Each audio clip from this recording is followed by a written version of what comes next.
I want to make one thing clear. This is not a video about self-defense.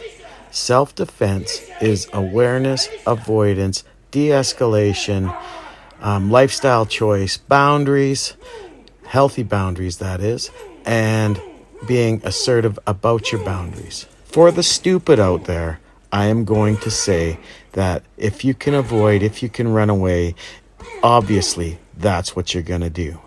You're not going to choose violence. Sometimes violence gets chosen for you. And if that is happening, it is best to be the first one being violent. It is best to be preemptive. When you have to be violent, you don't mess around. You be as destructive as possible until you can make your safety escape or find safety. Because safety is always your goal, not destruction of your attacker, just getting to safety. Unfortunately, your attackers are between you and that goal. And let me make this clear. You want to change your mindset from being the prey to being the predator. You are going to attack your attackers. Defending is a victim's mindset. Make your mindset one of attacking. You have to practice to be as destructive as humanly possible. You need to understand what is vulnerable on the human body. You need to attack those points, those vulnerable points, with as much force as possible, causing injury to them. We're not talking about pressure points fighting.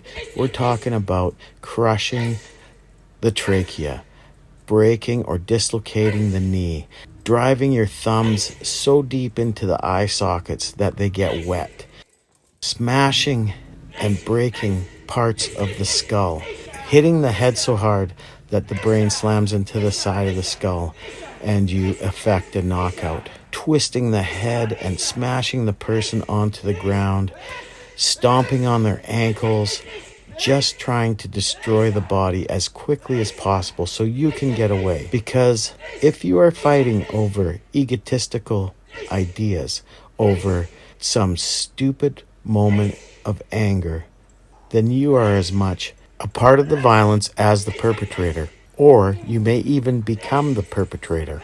You have to be able to control yourself and de-escalate every situation. You have to be able to put away your ego, because if you're going to train for this, you are training to try to maim, cripple, and in the worst case scenario, kill a would-be attacker. For these reasons, combatives practitioners must have absolute control over their egos and their tempers. One moment of uncontrolled anger can lead to a lifetime of consequences. And this is not worth it for those of us who train. We need to be absolutely in control of how we react to insults, to disrespect, to frustration with other people. We cannot be the type of people who get involved with road rage incidents. And if we find ourselves there, if we find ourselves in those situations, we need to get control of our anger. We need to go and talk to someone about our anger and get it under control. We have to take responsibility. I am happy to help people develop the skills and mindset for this kind of training. Also, it is important that you do homework. Get the Medusa manual. Talk to Marc Raymond and Jason Schultz. Look up men like Lee Morrison, Tim Larkin, Marc MacYoung, Kelly McCann, Rory Miller, and Geoff Thompson, just off the top of my head, and others who are teaching this kind of discipline. They are out there. They are giving this information away. Develop the mindset of being willing to do what you need to do to get home safe, even if it involves using a weapon. When it comes to real violence, you are not in a sport fight. You are not here to play fair. You are out to just get to safety.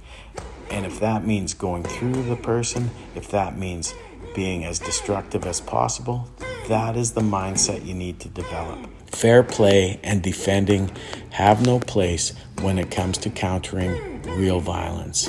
You must be offensive, you must be destructive, you must cheat, you must use whatever you can to your advantage, and you must fight your way to safety.